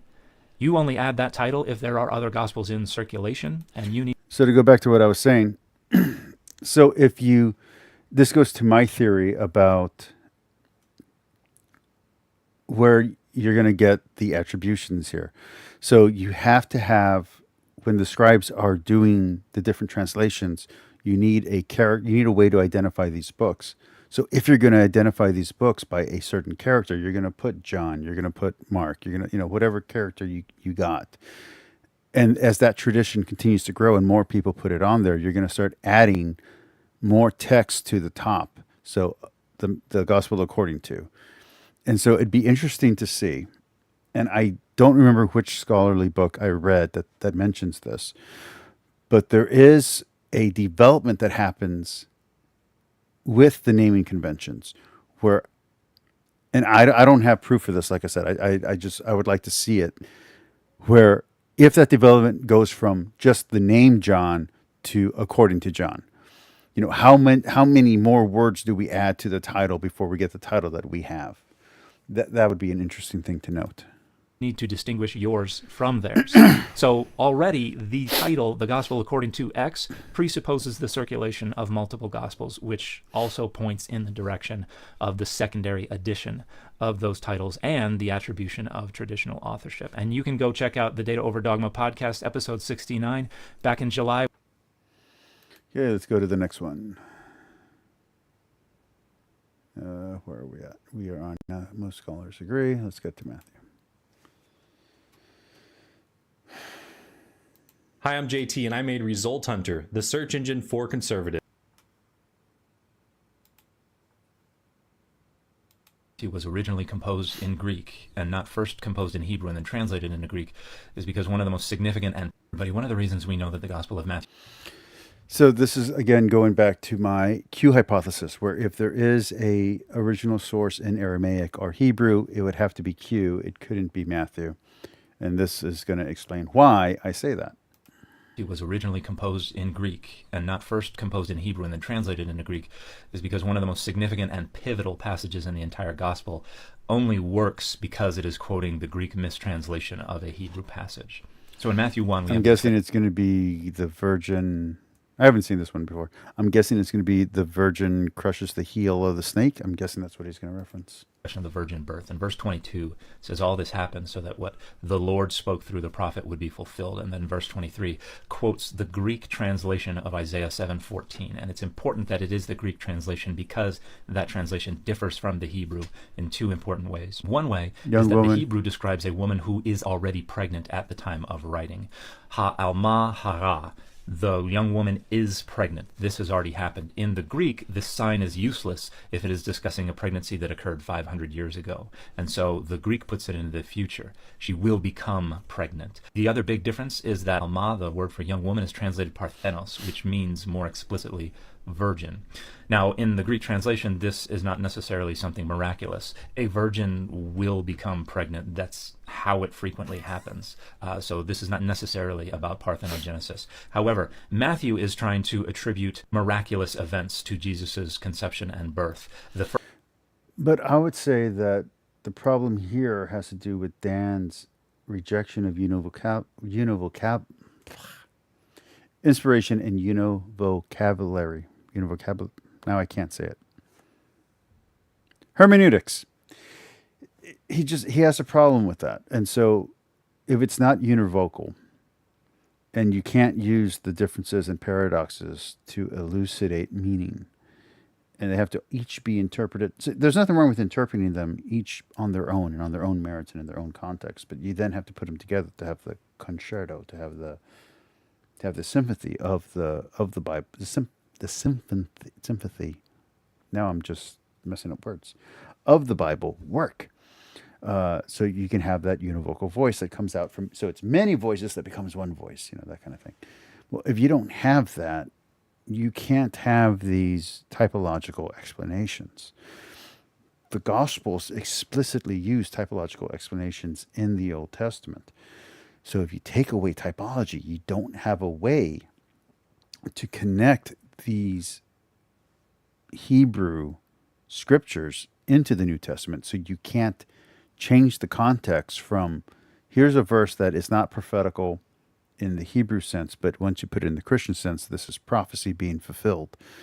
You can't have that if you don't have univocality, if you don't have the idea that these inspired texts can interpret each other. And again, as John Barton says, Barton, in the Hebrew tradition of interpretation, the rabbinical tradition, you have midrashic interpretation, which is every verse can interpret any other verse at any other point because it's all equal and it's all equally God's voice. So therefore, it all has the ability to interpret each other. So you have to argue against univocality. You have to argue against Jewish interpretive methods, the same interpretive methods that would have been available to Jesus at the time that he made these prophecies, let alone the typological innovations that he inserted into the tradition, and that unique typological interpretation developing and becoming theology and dogma later on in the religion. You have to deny all of that to say that this interpretation is wrong, because the reinterpretation and recontextualization is part of the development of the Bible. It's part of the transmission. It's the historical transmission, the history of the transmission. That change in meaning is important to the development of the Bible. First gospel, Mark, doesn't address Jesus' birth at all. We're now expanding the tradition, and we're moving backwards, and we're talking about Jesus' conception and birth, and in order to make it more miraculous, Matthew is picking up this tradition, and specifically the Greek translation of this tradition, in order to attribute parthenogenetic conception to Jesus, and thus we have the virgin birth, which only makes sense if the author is quoting from the Greek translation of Isaiah 7:14. The future of cool, comfortable... I didn't mean to skip yet. It's going to go straight to the next one. Okay, hold on.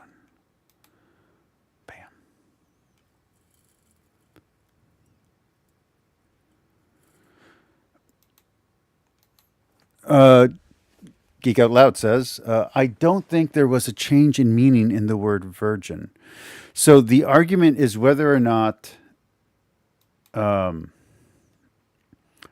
young woman or maiden woman means virgin.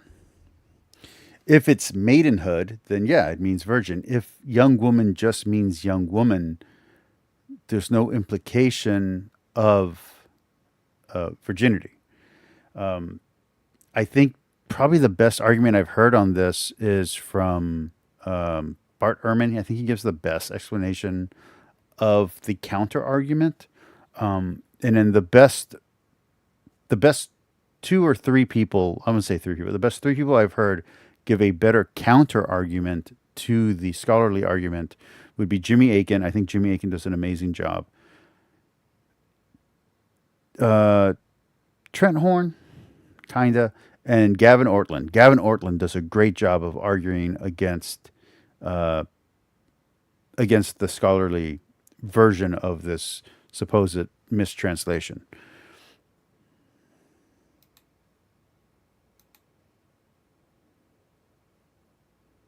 Actually explicitly names their authors. The closest we get is the Gospel of John, saying that the beloved disciple was the one who wrote these things. But the very next statement is, we know that his testimony is true. We also have the author speaking in the first person plural in the first chapter on two different occasions. And so most likely the Gospel of John was written by a group of people. And the next comment under that is that the Hebrew word used also in Genesis 24:43 to describe an unmarried virgin, whose primary source was a narrative account written by someone they identified as the beloved disciple, who was later identified as the Apostle John. Now, the first person to actually assign... So I've been spending some time lurking in Kip Davis's Hebrew class. I have paused doing that because of the fact that I am a little bit broke. I switched jobs, so I don't have the kind of money I used to have to buy all these freaking books. But I do plan on getting the two lexicons they recommend for their course. I bought one of them. I bought one Hebrew to Greek lexicon, but I need to buy the other two that they recommend. So that way I can start engaging in the original Hebrew, the old Hebrew, if you will, the biblical Hebrew. But again, it's a spare hobby time type thing. I already got other massive church father and other works to get through. Traditional authorship to the four Gospels as we know them today was Irenaeus of Lyons, who was writing around 180 CE, so a full century or more after the composition of the Gospels. Many people point to Papias of Hierapolis, writing between 120 and 130 CE, as identifying Matthew and Mark as authors of Gospels. But this is very problematic, and there is not a good case to make that Papias is actually referring to the Gospels of Matthew and Mark as we know them today. To begin, Matthew is identified as having been written originally in Hebrew, which is not true. Additionally, Papias says that Matthew was a sayings gospel. Steve, dude, like you're literally in a non sycophantic way. You're one of my heroes, man. You ever want to come onto my show and just tell me I'm wrong about everything, you're more than welcome to come on. I usually stream Monday through Thursday 10:30 to midnight is what I usually do. This week it's going to be a little different because I'm working double shifts for this entire week. And then I usually will do a Sunday special or Sunday topic video. I'll do that after church. After I get out of church, I get out at 4:30. I go grocery shopping. I get home by about 5:30. So that's usually the times that I'm available. So yeah, man, anytime you want to reach out, I'll more than gladly switch over to StreamYard, and then we can. You're more than welcome to come on the show, man. Have a great night, and thank you for watching. Which is also not true. It's not a sayings gospel. It's a historical narrative that has sayings embedded in it. Papias says that Mark was the interpreter of Peter and recorded everything that...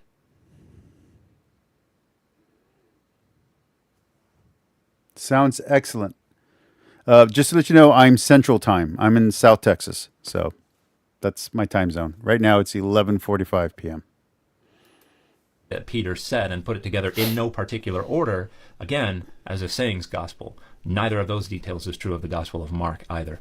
We also have data that indicates Papias did not know of the Gospels of Matthew and Mark as we know them today. He never quotes from them. He also says he doesn't really like the written accounts of Jesus' life, preferring the living voices, meaning the living people he interviewed who knew people who knew people who knew Jesus. And a good indication of this is that Papias' account of Judas's death has absolutely nothing to do with Matthew's account. Papias did not find the account in Matthew, if he knew it at all, as authoritative. He preferred another story, which has Judas swelling up to larger than the size of a house and exuding a foul odor and basically exploding all over the place and creating a stench that covered the area where he died for over a century. So the argument that Papias knows the Gospels of Matthew and Mark as we know them and attributed authorship to them is not strong. So what happened between 130 CE and about 180 CE when Irenaeus of Lyons already has the 4 traditional authors named? Most likely, someone in Rome produced a single manuscript of all 4 Gospels and either assigned that traditional authorship. I don't know why they keep saying someone in Rome. I mean, if we're talking about a time where bishops already exist, it's the Catholic Church. Whether you want to call it the pre-Nicene Catholic Church is fine. So it's anti-Nicene. So you have an anti-Nicene father, author, scribe, monk, writing or compiling all of this, apparently into Greek, which why not Latin? Who knows? And then that attribution being preserved and transmitted through tradition. So you have the development of tradition happening live on the page as you're reading the title. You have the transmission being put forth of tradition. So I don't know why Dan and the other scholars are being careful on this point, but they're being loose on the other point. Hold on. I just heard a noise. I got to go check it out. I'm sorry, guys. I'll be right back.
Sorry about that. It was a little situation. Okay. Anyway, where were we? We're almost done. In that manuscript, or someone very shortly afterwards assigned that authorship, and that manuscript then circulated widely, became very popular, and so authorship was established. Now, a lot of people are going to respond, well, why aren't there competing claims of authorship? And I don't think that's a very good argument. To begin, everybody seems perfectly happy with anonymity in the 2nd century CE. Justin Martyr, for instance, writing around the middle of the 2nd century CE, just calls them the memoirs of the apostles. And that seemed to be great for everybody. So all it would really take would be one attempt to assign authorship that gets very widespread and popular for it to become authoritative enough that there wouldn't really be any challengers. And that's particularly true if there was a great logic for the assignment of that authorship, which there is for Matthew, Mark, Luke, and John. To begin, we already have this tradition of Matthew and Mark having written texts associated with Jesus's sayings. But what were the... I'm sorry, guys. I'm now a little bit distracted. Let's go forward to...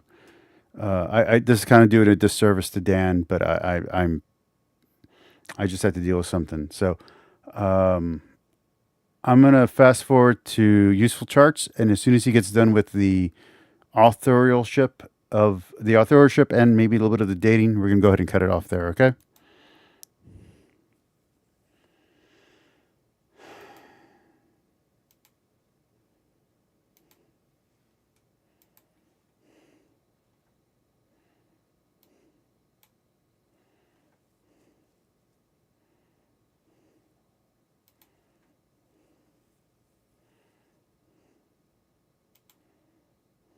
Christians call the Old Testament, or what we Jews simply call the Bible. So we looked at the Torah, also known as the Pentateuch, the Nevi'im, which means prophets, and the Ketuvim, which means writings. Together, these three sections make up the Jewish Bible, which is also known as the Tanakh.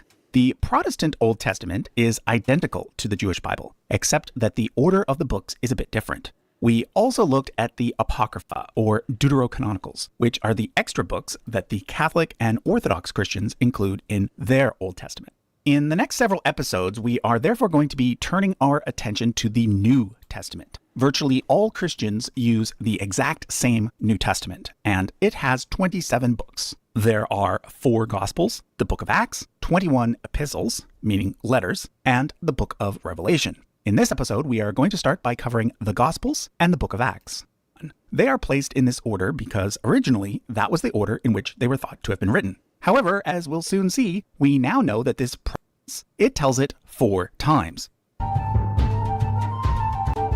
The story of Jesus only once. It tells it 4 times. Basically, that's what the Gospels are. They are 4 slightly different versions of the same story. A story about a guy named Jesus who, among other things, was a teacher, a healer, and, according to Christians, God in the flesh. So the 4 Gospels are Matthew, Mark, Luke, and John. They are placed in this order because originally that was the order in which they were thought to have been written. However, as we'll soon see, we now know that this probably was not the order in which they were.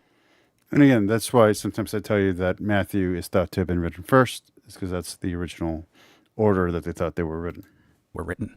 One thing that is clear about the Gospels is that one of them is very different from the others. That's the Gospel of John. The other 3, Matthew, Mark, and Luke, are known as the Synoptic Gospels. Synoptic meaning seen together. Although they have some differences, they also share a lot in common. If you think of each Gospel as being like 4 essays written by 4 different students, any teacher would immediately come to the conclusion that 3 out of the 4 students cheated. Either somebody copied from somebody, or they all worked together, or they all downloaded the same essay off the internet and made a few changes, hoping the teacher wouldn't notice. The puzzle over who copied who has intrigued scholars ever since the Gospels were written. In academic circles, it is known as the synoptic problem, and there have been a lot of different theories put forward about how to solve the mystery. I'm going to look at 3 of them. However, before I do that, let me quickly talk about the authors themselves. Contrary to popular belief, there are actually no author names attached to any of the 4 Gospels. And that's important because that's what we were just talking about. The attributions to Matthew, Mark, Luke, and John are simply based on tradition. 2 of the names, Matthew and John, are names belonging to the list of Jesus' 12 disciples. Mark is thought to have been an assistant to Peter, the leader of the 12 disciples. And Luke is thought to have been an assistant to Paul. arguably the most important figure in the development of early Christianity. So in other words, all 4 Gospels have strong associations with very important early Christian figures. But did Matthew, Mark, Luke, and John actually write the Gospels that are attributed to them? Well, according to most conservative Christian scholars, the answer is yes. However, according to most critical scholars, the answer is probably not. Let's yes. go back. How to them? Well, according to most conservative Christian scholars, the Now, he's calling them conservative Christian scholars. This is equivalent to what Dan, Kep, Bowen, and Ehrman all call apologists. answer is yes. However, according to most critical scholars, the answer is probably not. Either Santiago, that's a perfectly fine understanding. But the thing about critical scholarship is that they're not looking for the most plausible is the wrong word. They're not looking for the most easy explanation. They're looking for the most accurate one or the most probable one. So the easiest solution is, yeah, these are the authors, but that's not the most probable. So they're looking at probability here. Again, it is possible for many improbable things to happen or for many improbable things to be true. way, I think it's useful to think of each author as representing more of a community or tradition. And this is just to be very clear, and this is well before I ever knew useful charts even existed. I believe this well before I even got on YouTube and to talk about religion. I've always thought that it was communities. And possibly one of these writers may have been a direct one. So Paul probably wrote Paul, but the rest are communal. That doesn't mean that the oral tradition didn't stem from this original person. So Matthean could have stemmed from Matthew. Johannian, John could have stemmed from Johannian, Luke from a Lucian school, Mark from a Marcion school. That's fine. But I've always thought that these were communities that preserved and perpetuated the gospel that they ended up having the name assigned to or attributed to. So this is a Matthean church, so we're going to call it the gospel according to Matthew because it's the gospel according to the Matthean community, which may or may not, which as a Christian we believe it does, go back to the apostle Matthew. We saw something similar when we looked at the Old Testament prophets. For example, the book of Ezekiel was probably not actually written by Ezekiel. However, it was probably written by a member of a school of thought that originated with a man named Ezekiel. In a similar manner, even if the Gospel of Matthew wasn't actually written by Matthew, the disciple of Jesus, it was likely written by an author who belonged to some sort of community that had a connection to Matthew. So with that said, let's now look at 3 possible solutions to the synoptic problem. I'll start with We're going to stop at the 6-minute mark, roughly there, or roughly one that is by 150. far the most accepted solution these days. It is called the two-source hypothesis. This hypothesis is based on the idea that Mark was written first, and that both Matthew and Luke used Mark as a source. However, it also introduces the idea of a second source, which was available to both Matthew and Luke, but not to Mark. This second source is called Q, but unfortunately, it no longer exists. The idea... And I think it's possible, again, this is just possibilities, that if Q does exist, it is the one that could be in Aramaic, and probably even should be in Aramaic. Or Hebrew. Is that Q was simply a collection of short sayings attributed to Jesus. Some of the reasons why most scholars believe that Mark was written first include the fact that it is the shortest of the 3 synoptics, with very little material that is not found in the other 2, as well as the fact that it uses grammar that is less refined and a theology that is more primitive. So the basic idea is that both Matthew and Luke took what they found in Mark and attempted to improve on it, both by adding more content and by tidying up the language. The second most popular solution is generally known as the Griesbach hypothesis, named after a German scholar who wrote about it almost 250 years ago. However, although this hypothesis is an older one, it's actually seeing kind of a rebirth these days. It argues that Matthew was written first and that Luke was written second, using Matthew as a source, meaning that Mark was actually written last. The idea is that Matthew wrote his gospel at a time when the Christian church was primarily still comprised of Jews, that Luke wrote his gospel after Paul started to spread Christianity to the Gentiles, meaning non-Jews, and that Mark wrote his gospel as a way to summarize the previous two and to put... And this is the one that I was introduced to when I first started learning about this stuff. And so this would be based on the audience. So each gospel would have been written for the audience it was for, not so much based on the source that it was building from. Peter's stamp of approval on both of them. Now, all right. Is in fact true that Matthew is the most Jewishy gospel of the three. And okay, so we're good there. We're going to call it a night, guys. I got to go deal with the situation. So let's we'll do the closing. Forgive everyone, including yourself. Love yourself, love your neighbor, love your enemy. Love God above all. Remember, God forgives you. Change your ways. And have a great night. That's it. We'll talk tomorrow.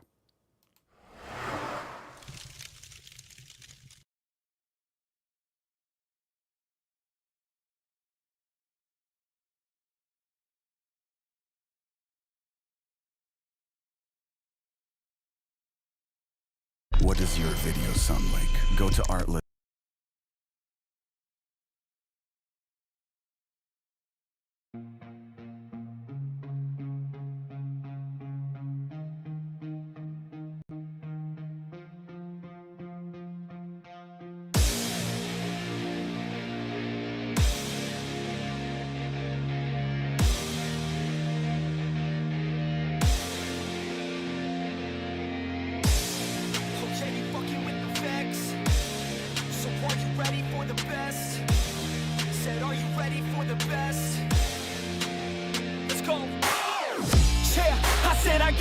I'm in it.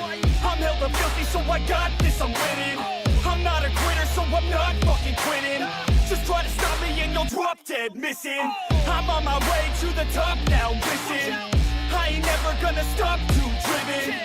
I ain't never getting lost, got vision. I'ma make this shit hot, ignition. Yeah, y'all give me facts, not fiction. Then you know I fucking listen, cause I'm on a fucking mission. Man, you got to be driven, cause this world is unforgiving. You're the only one that's winning, or the only one that's quitting. So get up and stay committed, don't be asking for permission. Hit the gas after ignition and start acting like you're winning. Make your own damn decisions, don't let others make you victims. Have a thought and have a vision, don't get caught up in the millions. Yeah, I'ma make this shit hot. Oh, I'ma light the shit up. Yeah, I'ma make this shit hot. Oh, I'ma light this shit up.